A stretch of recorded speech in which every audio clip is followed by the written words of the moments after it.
Well, good evening, everyone. It's really a great pleasure to be here. It seemed to us that Indian innovators were very frugal. They were very good at taking cost out of the whole innovation process. They were good at making things from nothing. And this could be because the environment they're in is highly resource constrained. Secondly, we were struck by how flexible their mindset was. They're very good at improvising solutions. And if they have a plan, they're good at shifting to another plan very quickly. And this could be because the environment they're in is very unpredictable and changeable. And thirdly, a lot of the solutions we encountered seem to bring people who are outside the formal economy into the formal economy. They were inclusive. And this could be because there are many people who are outside the formal economy in emerging markets. So let me give you an example of what we're talking about. Now, this is what one might regard as a sort of typical innovation in a more affluent society. This is a high-end fridge which you can talk to and which will talk back to you via that tablet PC. And for that pleasure, you pay $3,000, right? So you add technology and then you pass the cost on to the consumer. In the Indian context, we came across this. This is a $30 fridge. It's a clay fridge. It's called the Mitti Cool.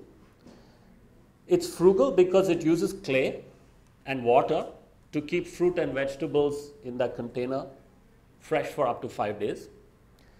The innovator behind it, Mansukh Bhai, who comes from a village in Gujarat, has a very flexible mindset. He was very good at improvising. And in fact, there were lots of improvisations that went into developing and then manufacturing and marketing this product. But he has continued to do other things, like he made a non-stick frying pan from clay, he's made water filters and so on. So it's very frugal, very flexible, and it's inclusive. His motivation was to make a fridge for people who would like to have a fridge but cannot afford one, or even if they can afford one, may not have access to electricity. So that's one example. Now, here's another example of an innovation from a more affluent society. It's a $20,000 incubator. It's a beautiful machine. It has all the bells and whistles you would want in an incubator. And very few babies that have access to this will die. In the Indian context, something like this is far more powerful, we would argue. This is less than $200, so less than 1/100th the cost of that ECG machine. And it is not really an incubator. For instance, it doesn't have an oxygen tent. But it solves at least 80% of the problem of infant mortality, which is children who are born even 2 weeks prematurely cannot maintain their own body temperature and therefore will either die or will have severe problems later in life. This helps babies keep that temperature constant, even though their bodies cannot do it. It was developed by 4 students at Stanford who took a course in design for extreme affordability. And they came up with this and then tested it first in Nepal and then in India, based in Bangalore, working with midwives and mothers in rural areas. Again, a very frugal, flexible, and inclusive innovation. So when we talk to scores of people around the country, and we ask them how they would describe this frugal, flexible, inclusive approach, more often than not, they use this word jugaad. One of the people from that Embrace baby warmer that I showed you is Jane Chen. She's a Chinese American. And she said, to come up with this, we had to use a lot of jugaad. So we used that word in our book, where we defined it as the art of overcoming harsh constraints by improvising an effective solution. A good enough solution. It's not a perfect solution. Using limited resources. And interestingly, as we wrote about it, blogged about it, talked about it, we discovered that it was not unique to India. This kind of mindset is quite universal. You have countries like Brazil, where they actually have 2 different words to describe something similar. Africa has this word kanju.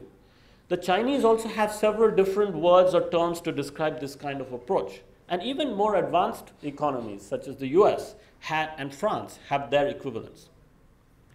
Now, why does a country like India need jugaad? Well, largely it's because of the demographics. And if you look at just this figure here, you will see on the left-hand side, 2005, something that is probably obvious to all of you. A lot of Indians are low income, are people who do not earn much, but are aspirational. They may have low spending power, but they wish to improve their lot. And this group is growing, as you can see. By 2020, those middle two segments are going to be very, very large. So how do you reach people who have low incomes but are aspirational? You need this kind of frugal, flexible, inclusive innovation. You need Jugaad. And indeed, it's not just India. In a sense, India is a microcosm for the rest of the world. The World Bank estimates that there are 4 billion people around the world, more than half the world's population, that live outside the formal economy. These are people who potentially make up currently, actually in 2008 when the study was done, a $5 trillion untapped market, about half the size of the Chinese economy now. And this market is growing. So there is a huge market opportunity in doing Jugaad. And one might argue that even the West needs Jugaad. The problem of inequality has become quite severe in many Western countries, even prior to the financial crisis.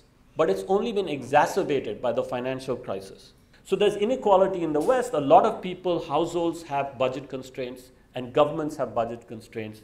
And in a situation like that, frugal innovation is important. Now, we have lots of critics, including a certain Professor Kapoor sitting there. And they say, well, Jugaad is a shortcut. It's bad for India. It's bad for emerging economies. It means shoddy stuff, or maybe even in some cases illegal stuff. And we accept those criticisms, but we want to distinguish between what we might call bad Jugaad, where the intention is often selfish and the social outcomes are negative. They result in abuse of systems or violation of the systems, corruption, cronyism. We don't endorse that. We don't talk about that kind of Jugaad. There are other types of Jugaad which may be somewhat more acceptable, where people are circumventing the existing system, maybe exploiting missed calls or electricity theft. We are interested in applications of this unique mindset, this ingenuity, to developing things that have positive social impact, which help others, particularly those who might be outside the formal economy. We're interested in things like mobile banking, the use of mobile phones to bring financial services to people who otherwise don't have them. We're interested in distributed solar energy, bringing the power of sunlight to people who currently use kerosene, which is very bad for their health and bad for their environment. So I want to emphasize that we are very much focused on Jugaad innovation, the application of ingenuity to positive social and economic outcomes. Here's an example of that kind of Jugaad innovation as applied by a multinational, a leading multinational based in India through its Indian arm. So GE, in its R&D center in Bangalore, recently came up with this ECG machine, specifically designed to reach people in rural markets in India who otherwise would not have the benefit of modern medical devices. Because very often the hospitals in the countryside are unable to afford medical devices that are produced by the likes of GE or Siemens or Philips. And they realized that in order to reach that market, they would have to completely rethink their approach to innovation. They couldn't do what they had always done, which was take a product developed for Western markets, for affluent societies, de-feature them a bit, reduce the price a bit, and then sell them. At best, by doing that, they would reach city hospitals. They would never reach the countryside. To make it applicable to the countryside, they would have to be highly affordable. They would have to be portable because the doctor would have to carry it from the city to the countryside. It would have to run on batteries. It would have to be very robust and so on. So they knew what it should look like. But how should they develop it? Should they do it the way they typically do it, in-house, owning all the IP, developing everything from scratch? Or should they actually adopt a jugaad approach, which they had seen some of their Indian competitors do. They decided on the latter. So, for instance, they needed a printer. They looked around and said, oh, bus ticket printers, we can use those. And we can even use the paper in bus ticket printers. It's much cheaper, but just as effective. We need a keypad. Oh, telephones have keypads. We can use that component. So they took existing resources, combined them, applied a quality control standard that was global, and produced this product faster, better, cheaper. Very successful in India. They launched a similar product in China. And now they have FDA approval, and these products are selling in Western Europe and North America. And yesterday, we did a panel in Bangalore with somebody from GE Healthcare, and he was telling us since they introduced the Mac 400, they have done 50 other such products. Here's another example, which you're probably all familiar with. Nokia had this approach of using anthropologists who would live with their target consumers and try to understand their needs from within. So in the late 90s, they had people living with people in Dharvi, in Mumbai, in the slum. And in those days, mobile phones were quite expensive. And even so, there were some people who had bought these phones. But it was a very precious possession, so they would immediately cover it in plastic to protect it from dust and grime. And they noticed also that people were using the light in the phone to see their way in the dark. So they said to their developers, why don't we incorporate these features, a dust-proof keypad and front face, and a flashlight into the phone. So they produced an affordable, robust phone, but which had features that were relevant to the target audience. And as a result of that, this was not only the best-selling handset, for a long time it was the best-selling consumer electronics device.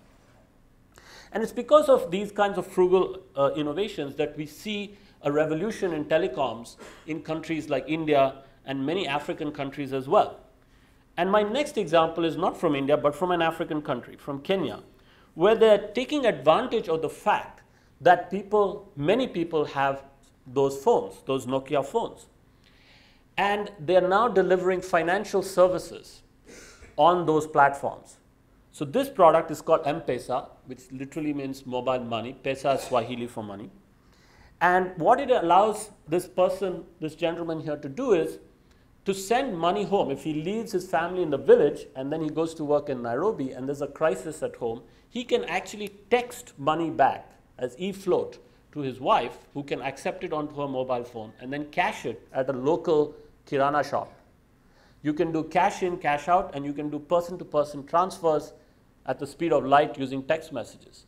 This is a very frugal way to do financial inclusion.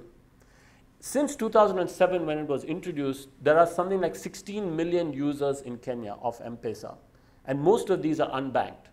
In a country like India, where we have lots of people outside the banking system, and where we also have attempts at financial inclusion, this is a very frugal way to do that. A final example from the state sector.